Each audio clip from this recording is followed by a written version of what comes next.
Good evening. This is the Elliott wave update for the NASDAQ 100 for Thursday, March 3rd, 2022. Again, it was a sort of interesting day today with the opening rounds driving the market higher, where it was just like nonstop buy, and then a complete and total turnaround. And so it fit current analysis pretty much to a T.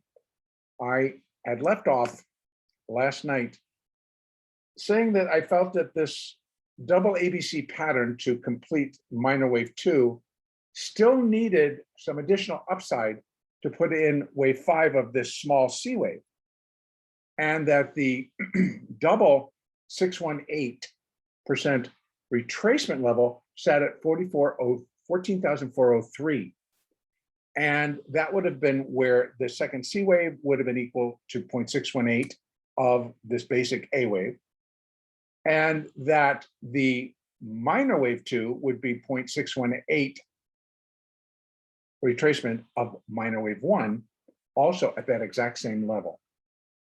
So I thought it was a really solid resistance zone and would have truly contained the move.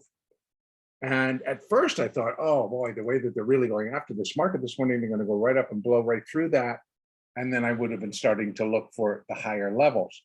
But it only got to 14,391, stopped, held, and then dropped. And so that drop actually was pretty strong, where the first move down was 240 points. So that was more convincing to me that that was the completion point.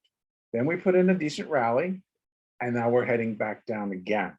So what exactly we're in, I still think we're in the initial 5 waves down to form minute wave 1 of minor 3. So that would be the small internal 1, 2, and now we're coming off into 3, but it's likely another 1, 2, because they had to buy it back up in that last 20 minutes of the day. And so I'm going to be anticipating that they're going to try to get this up as high, like to 59 or 60 by the time the after hours closes in 15 minutes. Nonetheless, I still think that the count is going to be accurate, and that our next step is to be building on the additional downside. So what we're now moving into again is the minor third wave of the intermediate third wave.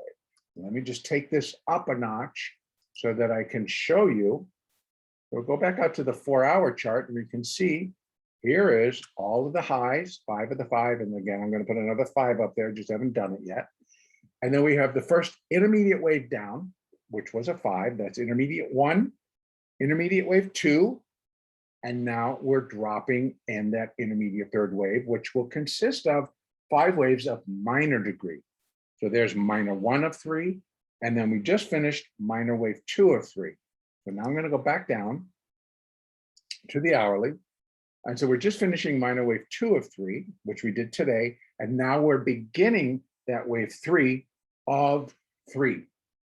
So we're already starting into a 3 of 3 move. And it really did kick off in true 3 of 3 move fashion. A quick drive lower. And then they bought it up. In fact, this hour at 12 noon, I'm not sure really kind of what got into somebody, but they just moved in and they were like pushing a buy button several times with these huge baskets. Whether getting it all done at one time, I don't know, but it worked.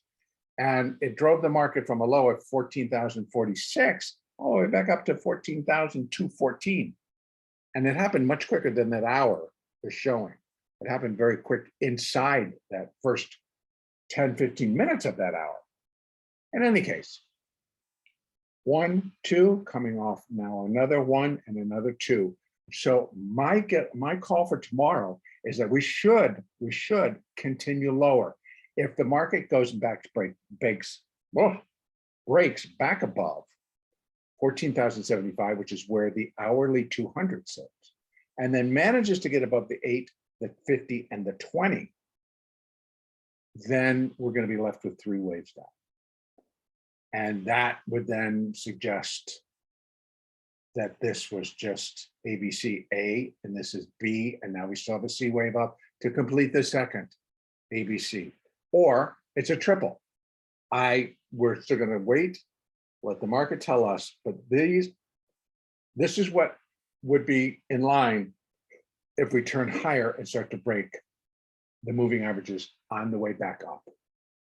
Now, I'm not necessarily expecting that, but we are seeing that the buyers are not done yet. They're still jumping, running in, have to have the stock. Now, again, what's actually underneath all of that is yet to be seen. This whole jump on that rise could have been within the SPX options, within the ES options, within the NQ options, or something that encompasses the whole indexes, particularly the Dow. So now we're in diamond options, we're in, the different options that could trade. Either somebody bought a huge amount of puts and then they hedge it. So or they sold a huge amount of calls and they hedge it. So they're taking advantage of volatility one way or the other. And that could have been possibly what happened. Now, so what I'm seeing is that the money flow, again, was more money flowing out. And so it wasn't showing money coming in to be distributed. And that kind of showed that when the decline really kicked in, it was broad-based. And what kept it kind of up a little bit, Google kept going from being down to up. Apple was going from being down to up. And so that are two heavier weighted stocks within the NASDAQ, and it just kind of pushed things in one direction or the other. But I think that once we were into that stronger down, everything was moving down. So they were selling more broad-based index and not just the select issues. So I will be looking for that again tomorrow, which would give us a clue that, again, it isn't just going to be one or two stocks that are participating to the downside while the balance might be rallying. It's going to be all of every, the bulk of the index, the components are trading in the same direction. And so I'd be looking for that. I'd be looking for, what I have now done, and I've added, is the extensions for the minor three. And let me just do one thing. I want to pull this back to the larger version. I don't want to have to, we're not looking inside anymore. So that we can see that here is intermediate three. Here is minor three. So let's see on the way what the overall potential is for this particular move. So we're going to start to find support at 13,863. Then again, 13,729, 13,537, 13,368, 13,273. You can see as it goes down. Where do I think the minor third wave could end? Well, here we have a double, where minor three would be equal to 100% of minor wave one, and intermediate three would be equal to 100% of intermediate one. And that sits at 12,198 to 12,156. Now, being that these are third waves, I'm looking for them to be stronger and larger than those first waves. But that is our first overlap for support. Now, going further down the line, here we have 618 for minor three at 10,775. Now that would be 1.618. That would be pretty large, but I have to include that this would be the whole zone that could complete this minor third wave, if indeed minor three is enforced now. So whether this market goes back up and creates another new high above what we did today, it will not change the fact that I'm still expecting a minor third wave. So it's going to change the numbers because then I have to rerun the Fibonacci to include that new high. But right now, based on today's high, this is where I'm looking, but the zone is actually all the way down here. Now, on the intermediate degree third wave, we're looking here, 10,306. I believe I've gone over these numbers before, and they seem so far away because we have been really hugging 14,000. And so I think for whatever the reason is, 14,000, a solid clean break below may turn out more sellers than what the market is going to be expecting. And that will be adding to that downside pressure, that acceleration. And don't forget that within this third wave, and it should be happening twice, once within minor 3, and then, but within minor 3, we've got an additional 3 of 3 move. So this is 3 of the larger 3. We get inside here, it's going to be 3 of the 3 move. So that's going to be a point where I think we're going to be breaking below 14,000. And they're going to realize all of this buying was for naught. And now they're going to have to reverse and change positions and get things together. Now, what's going to produce that? You know, Elliott's just showing us the most probable path for the market right now. It doesn't include what the reasons might be, but we have so many to choose from that my guess is going to be it's going to be accumulation of all of them. We have the employment situation numbers come out tomorrow morning. That will be showing us how's inflation, because those numbers will equate less inflation, stronger inflation. And that comes out before the market opens. So we've got that. We still will be hearing from, I'm sure, Fed governors will be out on the stump, you know, talking it up. We still have tomorrow being an expiration, a weekly expiration. So we've got that, and how much things are sailing through strikes now, or could be tomorrow if the continuation of the selling goes on. There will be adjustments, and they will happen very quickly. And then thirdly, we still have this horrible humanitarian picture that is now taking place and continues to take place in the Ukraine.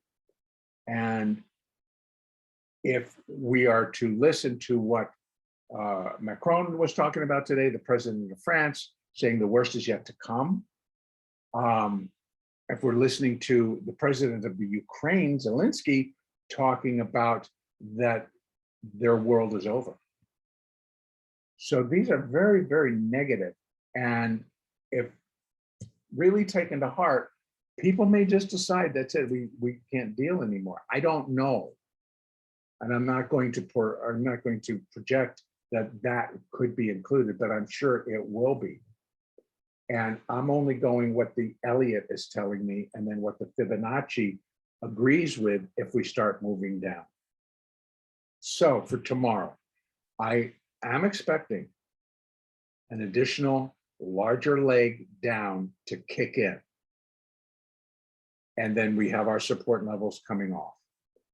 If the market should by chance turn and break back above the hourly 200, the hourly 8, the hourly 50, and the hourly 20, it's going to put on a very strong show that downside is not ready, and the upside count, still within minor 2, carries on.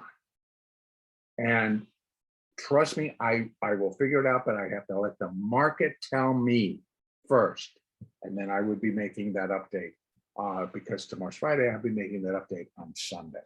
So trade what's in front of you. Don't get married to either side. There'll be plenty of trading opportunities no matter what direction the market takes. Again, we saw volatility tick up today, and it came back down, but we saw that it had ticked up. And I would imagine that it will continue to be an effect on our markets. So volatility and movement will be at the same speed direction. So if we're going up, it should happen quickly. If we're going down, it should happen quickly. This is where I'm going to leave it. Trade smart. Trade what's in front of you. Trade according to what moving average is telling you. Use the Elliott, use the Fibonacci. They're all there to guide. And our next update will be on Sunday, March the 6th.